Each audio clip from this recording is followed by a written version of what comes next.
അൽ മുക്തിദിർ അങ്ങനെയാണെന്ന് തോന്നുന്നു. എനിക്ക് അത്ര പരിചയമൊന്നുമില്ല. ഒരു തവണ ഞാൻ ഈ സ്വർണ്ണാഭരണ കടയിൽ കയറിയപ്പോ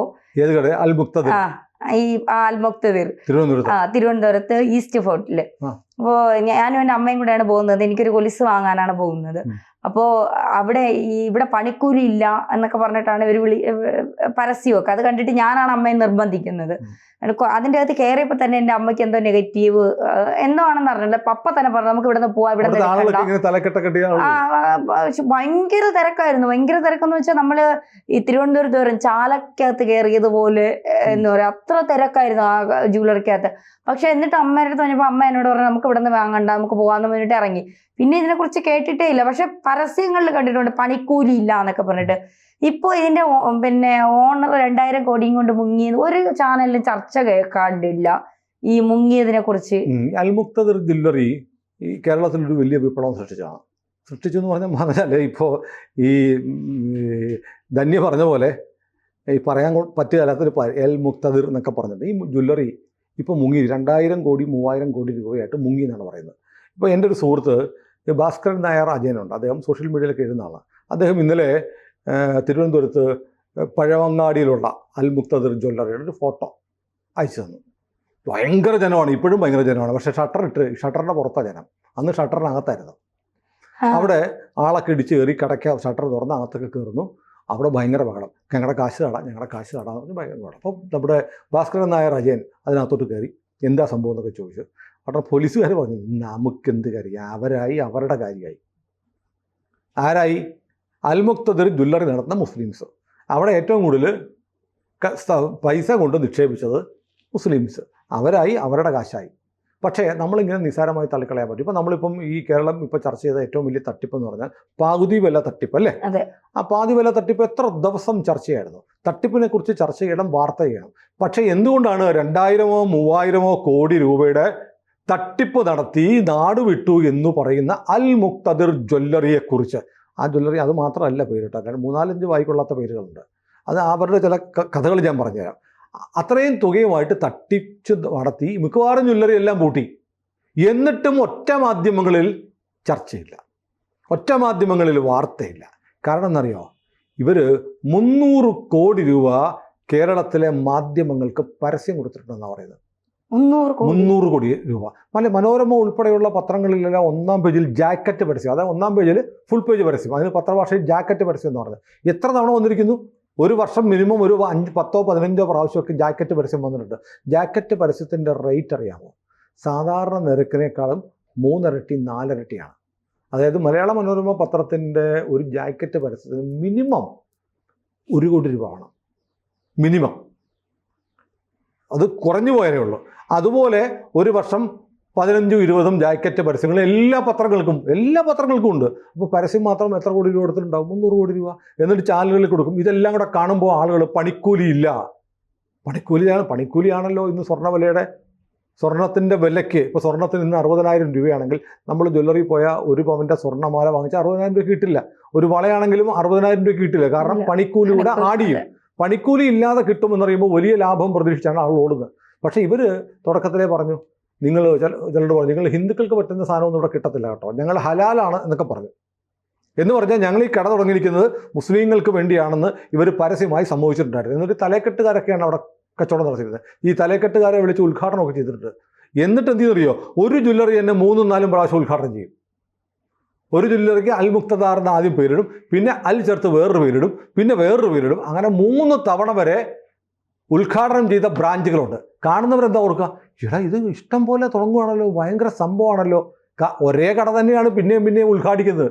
ഈ ഓരോ തവണ ഉദ്ഘാടിക്കുമ്പോഴും പത്രങ്ങൾക്ക് പരസ്യം കിട്ടും. അപ്പം ജനങ്ങളെ വല്ലാതെ അവരുടെ ഈ ജ്വല്ലറിയിലേക്ക് ആകർഷിച്ച് കൊണ്ടുവന്നത് ആരാണ്? പത്രങ്ങളാണ്, മാധ്യമങ്ങളാണ്, ടെലിവിഷനുകളാണ്. അവർക്ക് കിട്ടിയ പരസ്യങ്ങളാണ്. അപ്പോൾ 2000 കോടി രൂപയുടെ അല്ലെങ്കിൽ 3000 കോടി രൂപയുടെ തട്ടിപ്പ് നടത്താൻ ഇവർക്ക് അവസരം ഒരുക്കി കൊടുത്ത ആരാ? പത്രമാധ്യമങ്ങളാണ്. അതിൻ്റെ പങ്ക് ജനങ്ങളുടെ കാശും കൊണ്ട് ഇവർ പോയെങ്കിൽ അതിൻ്റെ പങ്ക് വാങ്ങിച്ച് തിന്നു ആര്? പത്രമുതലാളിമാർ, മാധ്യമ മുതലാളിമാർ. അതുകൊണ്ട് അവർ മിണ്ടത്തില്ല. അല്ലെങ്കിൽ ഇവിടുത്തെ വേറെ ഏതെങ്കിലും ജ്വല്ലറിയിലാണ് എന്തെങ്കിലും, അത് ഒരു ക്രിസ്ത്യാനിയോ ഹിന്ദുക്കളുടെയും ക്രിസ്ത്യാനികളുടെയും ജ്വല്ലറി ഉണ്ടല്ലോ, അവിടെ ഏതെങ്കിലും ഒരു സ്ഥലത്താണ് ഇതുപോലത്തെ തട്ടിപ്പ് നടന്നതെങ്കിൽ ഇവിടെ എന്തെല്ലാം ബഹളമായ DYFI മാർച്ച് നടത്തും അല്ലേ? ഇവിടെ ഒരു വാർത്തയില്ല, ചർച്ചയില്ല, പ്രതിഷേധമില്ല, സമരമില്ല, ഒന്നുമില്ല. ഏതെങ്കിലും പത്രത്തിൽ പഴവങ്ങാടി ബ്രാഞ്ചിൽ ഇന്നലെ ആളുകൾ ഇരച്ചു കയറി ബഹളം ഉണ്ടാക്കിയതിനെക്കുറിച്ച് വാർത്ത വരില്ല. കാരണം കാശ് മേടിച്ച് തിന്നു. കാരണം മാധ്യമങ്ങൾക്കിപ്പോൾ ജാള്യതയുണ്ട്, കുറ്റബോധമില്ല, ജാള്യത. ഞങ്ങളും മേടിച്ചെന്ന് പറഞ്ഞാൽ എന്ത് ചെയ്യും? കാരണം ഇവരെ ആര് പറയാനാ? ഒരു മാധ്യമവും പറയത്തില്ല. നമ്മളെ പോലുള്ള സോഷ്യൽ മീഡിയ മാധ്യമങ്ങൾ മാത്രമേ പറയത്തുള്ളൂ. കാരണം നമ്മളൊന്നും ഇവൻ്റെ ഒന്നും വാങ്ങിയിട്ടില്ല. ഇവരൊക്കെ മേടിച്ച് തിന്നവരാണ് അവിടെ ഇരിക്കുന്നത്. ഇതിപ്പോൾ വലിയ അഴിമതിക്കെതിരെ പ്രസംഗിക്കുന്ന ചാനൽ ജഡ്ജിമാരും കോട്ടിട്ട മുതലാളിമാരും കുതിരപ്പുറത്ത് വരുന്ന മൊട്ടത്തലയന്മാരും ഒക്കെ ഇത് വാങ്ങിച്ച് തിന്നവന്മാരാണ്. ഇനി എന്താ ഇവർ തട്ടിപ്പ് നടത്തിയത്? ഇവർ ഈ സ്വർണം പണിക്കൂലി ഇല്ലാണ്ട് വിൽക്കുന്നു എന്ന് പറഞ്ഞ പോലെ സ്വർണ്ണാഭരണ നിക്ഷേപ പദ്ധതി, നിങ്ങൾ പൈസ അടച്ചുകൊണ്ടിരിക്കുക, അത് വട്ടം എത്തുമ്പോൾ നിങ്ങൾക്ക് പണിക്കൂലി ഇല്ലാണ്ട് ഇന്നത്തെ വിലയ്ക്ക്, ഇപ്പോൾ ഇന്ന് 60,000 രൂപയാണെങ്കിൽ സ്വർണത്തിൻ്റെ വില ഓരോ ദിവസവും കൂടിക്കൊണ്ടിരിക്കുക. അപ്പോൾ നിങ്ങൾ ഇന്ന് ഇതിനകത്ത് ചേരുക, എന്നിട്ട് പൈസ മാസം തോറും അടയ്ക്കുക. വട്ടം എത്തുമ്പോൾ 1 വർഷം കഴിഞ്ഞാണെങ്കിൽ 1 വർഷത്തെ വില വേണ്ട, നിങ്ങൾ ബുക്ക് ചെയ്ത ദിവസത്തെ വിലയ്ക്ക് സ്വർണം കിട്ടും. അട്രാക്റ്റീവാണ്, പണിക്കൂലി ഇല്ലാതെ കിട്ടും. അത് വിശ്വസിച്ച് കേരളം മുഴുവൻ ഇവർ തുടങ്ങിയ ബ്രാഞ്ചുകളിൽ ആളുകൾ കോടിക്കണക്കിന് രൂപ നിക്ഷേപിച്ചു. എല്ലാവരുടെയും കാശ് പോയി. കാശ് പോയവർക്കും പരാതിയില്ല. ചില ആളുകൾ ചെന്നിട്ട് ഈ ജ്വല്ലറി കിടന്ന് ബഹളം വെക്കുന്നുണ്ട്, ചില സാധുക്കൾ. പക്ഷേ 10ഉം 15ഉം 20ഉം 100ഉം പവനൊക്കെ മേടിക്കാൻ വേണ്ടി പൈസ കൊടുത്തവർക്ക് മിണ്ടാൻ വയ്യ. കാരണം എന്നറിയോ? ഈ കാശ് എവിടെ നിന്നാന്ന് കണക്ക് പറയേണ്ടി വരും. വലിയ ചില മുതലാളിമാരുടെ വീട്ടിൽ കണക്കപ്പെടാത്ത പണം സൂക്ഷിച്ചു വെക്കും. അത് മോഷണം പോയാൽ പരാതിപ്പെടത്തില്ല. കാരണം എൻ്റെ 1 കോടി രൂപ പോയെന്ന് വെച്ചാൽ എവിടുന്ന് 1 കോടി നിനക്ക് കിട്ടി എന്ന് സോഴ്സ് കൂടെ കാണിക്കാം. അതിൽ ഭേദം മിണ്ടാതിരിക്കുക എന്നുള്ളതാണ്.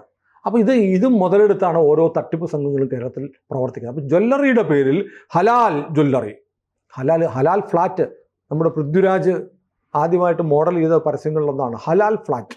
എന്തുകൂടെയാണ് ഹലാൽ ഫ്ലാറ്റ് എന്ന് പറഞ്ഞ് എനിക്കും അറിയത്തില്ല. അത്രയേ ഉള്ളൂ. അവിടെ മുസ്ലിങ്ങളല്ലാതെ വേറെ ആരും വരത്തില്ല. അതാണ് ഹലാൽ ഫ്ലാറ്റ്.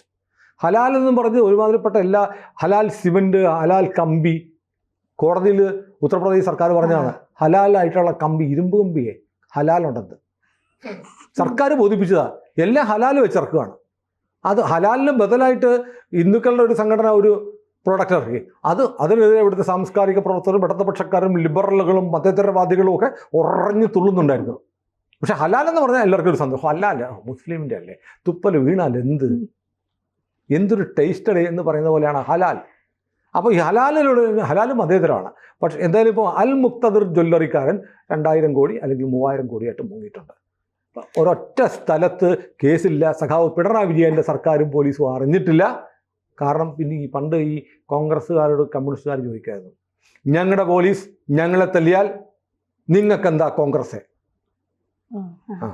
കാരണം എവിടെയോ ഇടതുപക്ഷക്കാർ നടത്തിയ പ്രകടനത്തിനെതിരെ പോലീസുകാർ ലാത്തിച്ചാർജ് നടത്തി. ഉടനെ പോലീസ് നടത്തിയ ഭീകര ലാത്തിച്ചാർജിൽ കോൺഗ്രസ്സുകാർ അനുശോചനമാണെന്ന് അറിയിക്കേണ്ടത്. ഉടനെ ഇവർ വിളിച്ച മുദ്രാവാക്യം, ഞങ്ങളുടെ പോലീസ് ഞങ്ങളെ തല്ലിയാൽ നിങ്ങൾക്കെന്താ കോൺഗ്രസ്സേ എന്ന് CPMകാർ മുദ്രാവാക്യം വിളിച്ചെന്ന് പറഞ്ഞാൽ ഞങ്ങളുടെ ഹാജിയാർ അല്ലെങ്കിൽ ഞങ്ങളുടെ മൊല്ലാക്ക ഞങ്ങളുടെ കാശടിച്ചാൽ നിങ്ങൾക്കെന്താ സംഘികളെ എന്ന് ചോദിക്കുന്നത് പോലെയാണ് കേരളത്തിലെ മുസ്ലിം സംഘടനകളും മുസ്ലിം മതവിശ്വാസികളും അൽ മുക്തദിർ 3000 കോടി അടിച്ചത് ആർക്കും പരാതിയില്ല. 4 കെട്ടിയ കാക്കാൻ 4000 കോടി കൊണ്ടുപോയി എന്ന് പറയുന്നത് പോലെയാണ് കഥകൾ. അപ്പോൾ അൽ മുക്തദിറിൻ്റെ ഒരു കുത്തിത്തിരിപ്പ്, ഒരു അസുഖം മാറി അടുത്ത വലിയ താമസമില്ലാതെ ഇതേ ആളുകൾ വീണ്ടും ഒരു ഹലാൽ ജ്വല്ലറി ആയിട്ട് വരും. അപ്പോൾ അപ്പോഴും കൊണ്ട് തല വച്ച് കൊടുക്കാനുണ്ട്. ഒരാൾ പറഞ്ഞു, നീയൊക്കെ എന്തിനാടെ ദുഃഖിക്കുന്നത്, നിങ്ങൾക്ക് വേറെ പണിയൊന്നുമില്ലേ, ഇത് പോയതൊക്കെ അവൻ്റെ കാശല്ലേ, മറ്റവൻ്റെ കാശല്ലേ എന്നൊരാൾ എന്നോട് ചോദിച്ചു. നമ്മൾ മുമ്പൊരു വീഡിയോ ചോദിച്ചു. ഞാൻ പറഞ്ഞു, നമ്മളങ്ങനെ കാണുന്നില്ല മറ്റവൻ്റെ കാശാണോ ഇവൻ്റെ കാശാണെന്ന്. കാശ് എന്തായാലും കാശ് തന്നെയല്ലേ. എത്രയോ മുസ്ലിം സമുദായത്തിൽപ്പെട്ട എത്രയോ പാവപ്പെട്ട മനുഷ്യർ അല്ലേ, എല്ലാം പണക്കാർ കൊണ്ട് നിക്ഷേപിച്ച് പറയുന്നത് പാവപ്പെട്ട ഉമ്മമാർ തങ്ങളുടെ മക്കളുടെ കല്യാണത്തിന് വേണ്ടി പണിക്കൂലിയില്ലാതെ സ്വർണം കിട്ടും. ഒരു ഇന്നത്തെ വിലയ്ക്ക് ഒരു വർഷം കഴിയുമ്പോൾ സ്വർണം കിട്ടുമെന്ന് പറഞ്ഞ് 500ഉം 1000ഉം 2000 രൂപയൊക്കെ സ്വരുക്കൂട്ടിക്കൊണ്ട് നിക്ഷേപിച്ച പാവങ്ങളുണ്ട്. അവരുടെ കണ്ണീരുണ്ട്. ഇവർ ഈ മൊല്ലാക്കന്മാരെയൊക്കെ വിളിച്ചിട്ട് മതപണ്ഡിതന്മാരെയൊക്കെ വിളിച്ചിട്ടാണ് ഈ ജ്വല്ലറികൾ ഉദ്ഘാടനം ചെയ്യിച്ചത്. അവരോട് നമുക്കൊരു സഹതാപമുണ്ട്, സങ്കടമുണ്ട്. അവർ നമ്മുടെ സഹോദരങ്ങളാണെന്ന്, അവരുടെ പണം പോകുന്നു നമുക്ക് വേദന ഉണ്ടാകും. പിന്നെ എനിക്ക് ആകെ ഇപ്പോൾ ഒരു വിഷമമുള്ളത് ധന്യയുടെ കാശ് പോയില്ലല്ലോ എന്ന് പറഞ്ഞതാണ്. ഇവിടെ അത്ര ഭീമയും ചുങ്കത്തും ഒക്കെ ഉണ്ടായിട്ടും അൽ മുക്തദിർ തന്നെ നോക്കിപ്പോയ പുരോഗമന വിപ്ലവകാരിക്ക് എൻ്റെ അഭിവാദ്യങ്ങൾ. അത് പോവാത്തതിൽ എനിക്ക് അതിയായ ഖേദമുണ്ട്. അവിടെ നിന്നാണോ മേടിച്ചത്? ഇല്ല, സത്യമായിട്ടാണ്. അല്ല, ഇടയ്ക്ക് മേടിച്ചത് അവിടെ നിന്നാണെന്ന് ഉറച്ചു നോക്കുന്നതല്ല. അവിടെ നല്ല, ഞാൻ അവിടെ ഒന്നും വാങ്ങിയിട്ടില്ല. അൽ മുക്തദാറിൽ നിന്ന് മുക്തി കിട്ടി.